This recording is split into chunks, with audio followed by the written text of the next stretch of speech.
വിതച്ചതേ കൊയ്യൂ എന്ന ഒരു പഴഞ്ചൊല്ലുണ്ട്. ഇപ്പോൾ അത് അക്ഷരാർത്ഥത്തിൽ ശരിയായിരിക്കുകയാണ്. കൊടുത്ത അടിയെല്ലാം ഇപ്പോൾ പലിശ സഹിതം തിരിച്ചു വാങ്ങിക്കൊണ്ടിരിക്കുകയാണ് ഒരു വിഭാഗം മതമൗലികവാദികൾ. അത് ഒരു രാജ്യത്തു നിന്നല്ല, പല രാജ്യങ്ങളിലാണ്.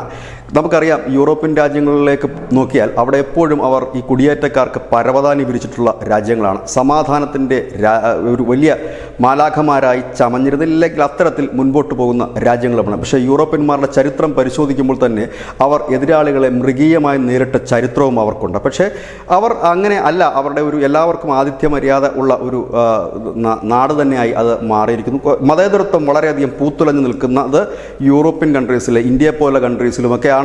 ഏതായാലും മതേതരത്തിന് ഇപ്പോൾ മങ്ങലേറ്റ് തുടങ്ങിയിരിക്കുന്നു. കാരണം എല്ലായിടത്തും ഇപ്പോൾ ദേശീയവാദികളുടെ പ്രസ്ഥാനങ്ങൾ കരുത്താർജിക്കുകയാണ്. ഇന്ത്യയിൽ അത് BJP ആണ് എന്നുണ്ടെങ്കിൽ ബ്രിട്ടനിൽ അത് മറ്റൊരു കക്ഷിയായി മാറുന്നു. അവർ ഇപ്പോൾ കഴിഞ്ഞ തെരഞ്ഞെടുപ്പിൽ അവർ 18% വോട്ടും 5 സീറ്റും നേടി. 2018 ആരംഭിച്ച ഒരു പാർട്ടിയാണ്. അതിൻ്റെ അലയൊലികൾ നമ്മൾ ഫ്രാൻസിൽ കാണുന്നു, ഗ്രീക്കിൽ കാണുന്നു, ഇറ്റലിയിൽ കാണുന്നു. അതായത് ദേശീയവാദികളുടെ ഒരു ഏകീകരണം, സ്വന്തം രാജ്യത്തെ രക്ഷിക്കാനായി അരയും തലയും മുറുക്കി രംഗത്തെത്തുന്ന അതിതീവ്ര ദേശീയതയുള്ളവരുടെ പ്രസ്ഥാനങ്ങൾ കരുത്താർജിക്കുകയാണ് ലോകമെമ്പാടും. ആ കരുത്താർജിക്കുന്ന കൂട്ടത്തിലാണ് കിട്ടിയടികൾ ഒന്നൊന്നായി തിരിച്ചു കൊടുക്കുന്നത്. ഇത് നമ്മൾ ഗ്രീസിൽ കണ്ടു, ഫ്രാൻസിൽ കണ്ടു, ഇറ്റലിയിൽ നമ്മളത് കണ്ടതാണ്. ഇപ്പോഴിതാ ബ്രിട്ടൻ. ഒരിക്കലും ഇങ്ങനെയൊന്നും സംഭവിക്കില്ല എന്ന് കരുതിയ ബ്രിട്ടൻ്റെ മണ്ണിൽ തന്നെ തിരിച്ചടികൾ കുടിയേറ്റക്കാർ. കാരണം കുടിയേറിയവരെയൊക്കെ പരവതാനി വിരിച്ച് സ്വീകരിച്ചപ്പോൾ അവർ അറിഞ്ഞിരുന്നില്ല അതിൻ്റെ പിന്നിലുള്ള ആപത്ത്. അവർ അവിടെ അഴിഞ്ഞാടി ആ സ്വന്തം ദേശത്തുള്ള, അതായത് ആ ബ്രിട്ടീഷ് പൗരന്മാരെ ഉൾപ്പെടെ ആക്രമണവും കൊള്ളിവെപ്പും തുടർന്നപ്പോഴാണ് അവർ തിരിച്ചടിക്കാൻ തുടങ്ങുന്നത്. ഇതുതന്നെയാണ് എല്ലായിടത്തും ഇപ്പോൾ സംഭവിച്ചുകൊണ്ട് ഇരിക്കുന്നതും. ഏതായാലും ലോകം മാറുന്നു, വലതുപക്ഷ രാഷ്ട്രീയം ശക്തിപ്പെടുന്നു എന്ന് തന്നെ പറയേണ്ടി വരും. ഇപ്പോൾ ഏറ്റവും ഒടുവിൽ ലഭിക്കുന്ന വിവരമനുസരിച്ച് ജർമ്മനിയിൽ ഇനി വരാൻ പോകുന്ന സർക്കാരും അതേപോലെ അതിതീവ്ര ദേശീയതയുള്ള സർക്കാരാണ് എന്ന് തന്നെയാണ്. നമുക്കറിയാം, ഈ ദേശീയത ഉള്ളിൽ ചിന്തിക്കുകയും ദേശീയതയ്ക്കൊപ്പം നിൽക്കുകയും ചെയ്യുന്ന പ്രസ്ഥാനങ്ങൾ തമ്മിൽ ഒരു മാനസിക ഐക്യം എപ്പോഴും ഉണ്ടാകാറുമുണ്ട്. ഏതായാലും ഇസ്രയേലും ഇന്ത്യയ്ക്കും പിന്നാലെ ഇപ്പോൾ യൂറോപ്യൻ യൂണിയനിലെ പല രാജ്യങ്ങളും ആ വഴിക്ക് ചിന്തിച്ചു തുടങ്ങിയിരിക്കുന്നു. അവർ അങ്ങനെ ചിന്തിച്ചു തുടങ്ങുന്നതിൻ്റെ പ്രധാന കാരണം കാലങ്ങളായി ഇല്ലെങ്കിൽ പതിറ്റാണ്ടുകളായി ലഭിച്ചിരുന്ന ആ തിരിച്ചടികൾ, ഇല്ലെങ്കിൽ ആ ലഭിച്ചിരുന്ന തിരിച്ചടി എന്നല്ല, ആ ലഭിച്ചിരുന്ന അടികൾ അവരുടെ സ്വന്തം അസ്തിത്വം തന്നെ ചോദ്യം ചെയ്യുന്ന തരത്തിലേക്ക് അത് വളർന്ന് പന്തലിച്ചപ്പോൾ ആരായാലും പ്രതികരിക്കും. അതൊക്കെ തന്നെയാണ് അവിടെയും സംഭവിച്ചത്. ബംഗ്ലാദേശിൽ ന്യൂനപക്ഷമായ ഹിന്ദുക്കളെ കൊന്നൊടുക്കുന്നു.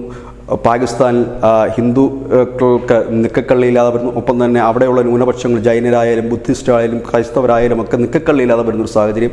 അങ്ങനെ ഒരു വിഭാഗത്തിന് മാത്രം എപ്പോഴും അടിച്ചും കൊന്നും മുൻപോട്ട് പോകാൻ കഴിയില്ല എന്നാണ് ഈ സമീപകാല സംഭവങ്ങളൊക്കെ വ്യക്തമാക്കുന്നത്. ഏതായാലും ഒരു ആളെ ഇല്ലെങ്കിൽ ഒരു വിഭാഗത്തെ കൊന്നതുകൊണ്ട് ഒരാശയവും ഇല്ലാതാകുന്നില്ല. പകരം ആ കൊലപാതകത്തിൽ നിന്നും കരുത്തുറ്റ ആ ആശയം വളരെ ശക്തമായി തന്നെ തിരിച്ചടിക്കാൻ ഒരുങ്ങുകയാണ്.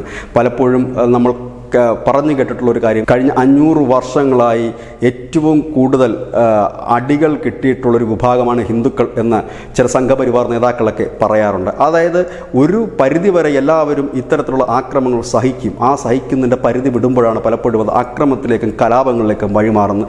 ബ്രിട്ടനിലായാലും മറ്റെവിടെ അക്രമങ്ങളെ ഒരിക്കലും ന്യായീകരിക്കാൻ കഴിയില്ല. അക്രമങ്ങളെ ന്യായീകരിക്കാൻ കഴിയില്ല. കൊലപാതകങ്ങളെ ഒരിക്കലും ന്യായീകരിക്കാൻ കഴിയില്ല. അത് രാഷ്ട്രീയത്തിൻ്റെ പേരിലായാലും മതത്തിൻ്റെ പേരിലായാലും എന്തിൻ്റെ പേരിലായാലും.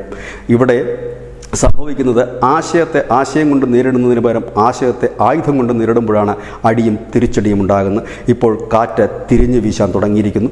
ഒരു സമയത്ത് ഒരു ഭാഗത്ത് മാത്രമായിരുന്നു, വൺ വേ ആയിരുന്നു കാര്യങ്ങളെങ്കിൽ ഇപ്പോഴത് മാറിയിരിക്കുന്നു. അങ്ങോട്ടും ഇങ്ങോട്ടും പോകുന്ന പാലം കണക്ക് മതേതരത്വം മാറി തുടങ്ങുന്നു. ഇതിൻ്റെ ഒരു ഫലമാണ് നാം ബ്രിട്ടനിൽ കണ്ടത്. കുറച്ച് നാൾക്ക് മുമ്പ് ഫ്രാൻസിലും ഒപ്പം തന്നെ ഇറ്റലിയിലും ഗ്രീസിലും ഒക്കെ നാം ഇത് കണ്ടു.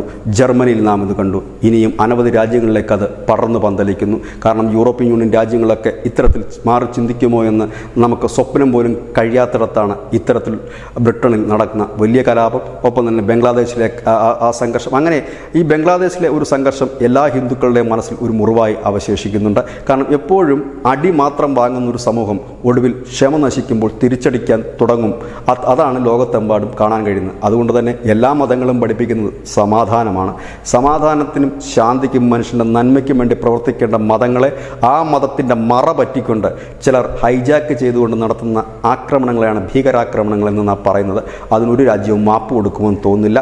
ആ ഭീകരന്മാർക്കെതിരെ നടപടി എടുക്കണമെങ്കിൽ, ഇല്ലെങ്കിൽ ശക്തമായി തന്നെ അവരെ തിരിച്ചടിക്കണമെങ്കിൽ ശക്തമായൊരു ഭരണകൂടം വേണം. അത് ആ സ്വന്തം രാഷ്ട്രത്തോട് കൂറുള്ള ഒരു ഭരണാധികാരി വേണം. അങ്ങനെയുള്ള ഭരണാധികാരികളാണ് ഇപ്പോൾ ലോകത്തെമ്പാടും തല ഉയർത്തി മുൻപോട്ട് വരുന്നത്. News desk news India Malayalam.